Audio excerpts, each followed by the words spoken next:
Babaeng gikinahong na missing na palgan nga patay haroon sa punuan sa lubi sa may barangay Kanunghan, Tarangan sa Samar. Apan dili paigo nga ginusan ang biktima siyang kinabuhi. Gisunog pa ang patayng lawas dinhi.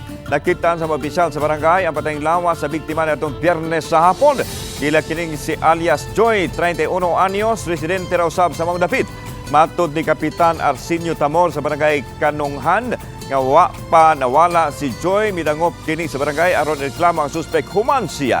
Gisulod silang panimahay og misuway og paglugos kaniya. Kay napakyas ang suspek sa rautang plano niini, posibleng giatangan niini ang biktima og dinhina na hitabo ang krimen. Alas 3 sa kadlawon sa Sabado, usa ka mananagat ang nakabangal sa sako nga gisudlan sa gitagod-tagod nga lawas sa biktima og ang sunog nga ulo nga gituhang iya kang alias Joy. Sa nagpadayang investigasyon, mitahan siya og miangkon nga iya nabuhat nga krimen kay ubos siya sa ilimnong makahubog niadtong higayuna. Kasong murder ang atubangon sa suspek nga gibalog na karon sa bilangguan. Giro ka sa laser. At dumaan ako, basol na ako.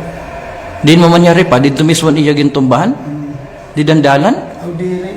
Di nangin alsa ko. Aw ginalsa mo ya, pero samad na.